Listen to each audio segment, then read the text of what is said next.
इतना दूर से गाई, सब के गाई। कितने अच्छे लोग हैं आप लोग। इस ठंडी में मेरी आपकी आप ही लोग फीलिंग समझ सकते हैं। ये करो अच्छा लग रहा है ना, अच्छा लग रहा है ना। एक बार अपनी फीलिंग बताओ। मैं तुम्हें आपको पकड़ रहा हूँ तो आपको कितना अच्छा लग रहा है? अच्छा लग रहा है, मैं आपकी बहुत बड़ी फैन हूँ इसके लिए।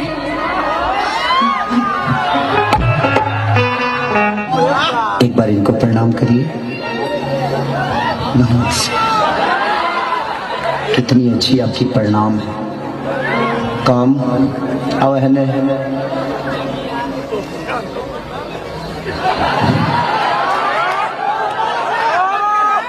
कहाँ ढूका वो? क्या नाम है आपका? संजना चौहान। अच्छा, एक बार प्रणाम करिए इनको। क्या बात है, जूही चावला की तरह प्रणाम कर रही है। कम तू क्या करबू राकेश? तोहरे हनु केस का नाम है? नेहा सिंह। नेहा, एक बार प्रणाम कर लो। वाह, कितनी संस्कारिक बची। तेही जी खड़ा रहो, संस्कारिक है। बैठ जी, खड़ा रहो। तू हेने आवा। तू ये जी क्या करे? तर कहीं रेड लाइट पर काहे को खड़ा हो जात? तरह के देख के कितना मोटरसाइकिल पासे ना हुई। क्या नाम है आपका? राधा सिंह। Radha, I am Krishna. चलो न तो काम कर जाओ। ये लोग ने गावत बजाओ तो हमने कहने बांसुरी बजा दी हल जाओ। कितना तर लोग के मजा आवेला है तो सफा खत्म है। हम वालों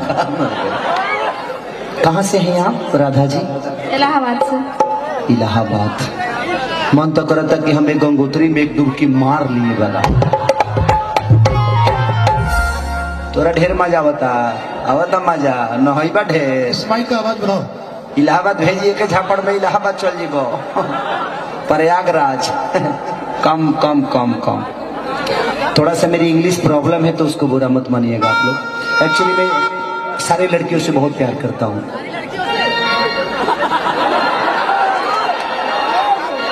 मैंने यहाँ कॉमेडी नाइट बचाव चलता है। आपको बहुत मजा आ रहा है ना? अच्छा लगता है, अच्छा लगता है। कितनी जाए से पहले खाला उठलाली से रोटी बोल। अच्छा, कितने लोग खाना चाहते हैं उठलाली से रोटी बोल के? हाथ उठाइए।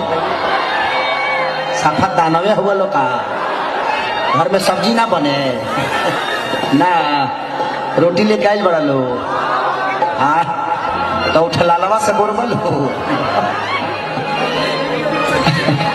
कहा यार, आप लोग इधर ही रहिए क्योंकि पब्लिक यहाँ है, वहां पे दिखाई नहीं दे पा रहा। आप लोग को दिखाई दे रहे हैं ना इधर से? Please don't mind. ध्यान एक्चुअली है क्या ना कि थोड़ा सा इधर कुछ फालतू लोग हैं। कुछ फालतू है, 2-4 गो है, लेकिन मेरे भाई। क्योंकि जितने फालतू हैं सब मेरे भाई हैं।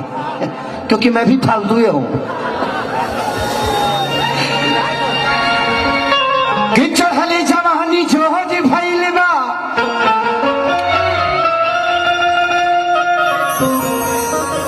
ये कौन सी जगह है? कि मन करता लेडी लोटी हो, ठंडा में देखिया पाला होता, छोड़ के आजाद राजा जी राजकोट हो।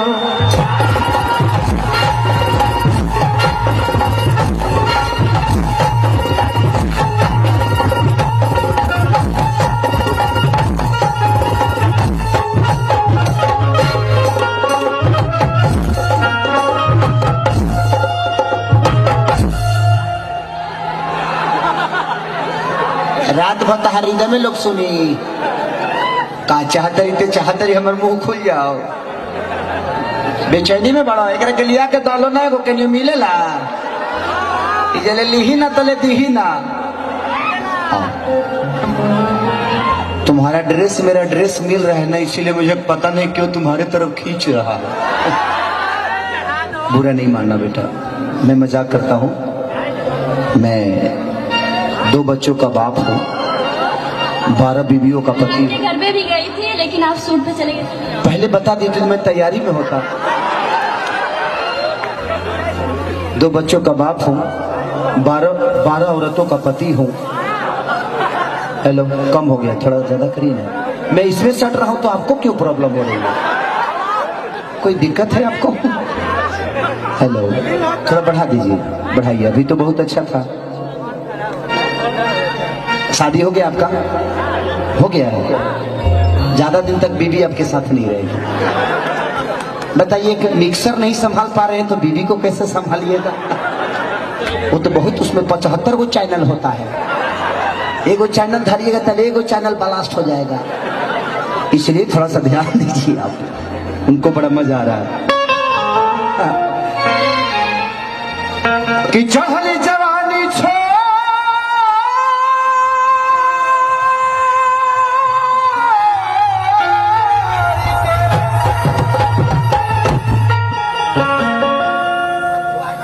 चढ़ली जवानी छोड़ के कमाले जात बड़ा नोट हो।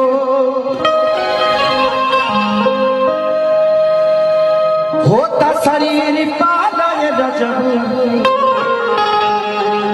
छोड़ के आजा राजकोट हो। औरतिया यही ठंडी में पागल भइल बिया, बेचैनी के गोली खेले बिया, है ना? ढेर बिया भइल बता नहीं खे भाई, कॉल न तो कोई देखते जो परान बिछौने पते आगे देबो। बेचैनी में बड़ा तू कि जाता रह परदेश बलवा, अरे हमके घर में छोड़ के।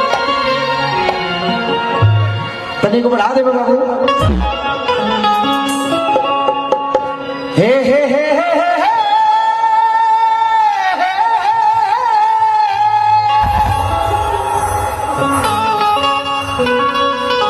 कि जाता रह परदेश बलवा, अरे हमके घर में छोड़ के।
माने हम सती तो बुझ लिखल कि तू ही लो सतल बा। थोड़ा देर बुझे में का फर्क पड़ा था, और में ज्यादा फायदा हमरे बा। तो हम तो लोग के भाई है ना, तो ये का भाई सबके ना भाई, कुछ लोग के भावे भी लगी।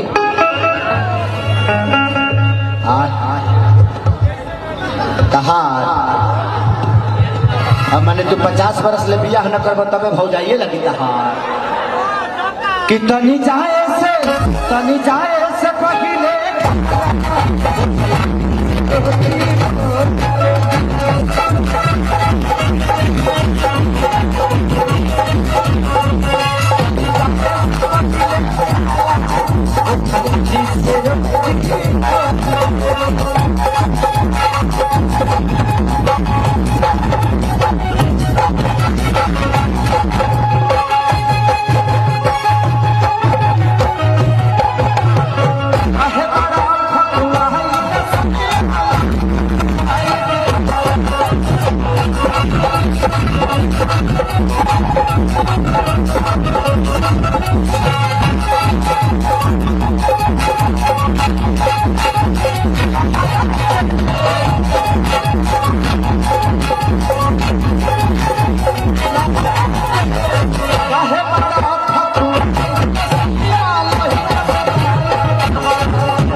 कि रही मुंड फरेश हरदम मन रही ताजा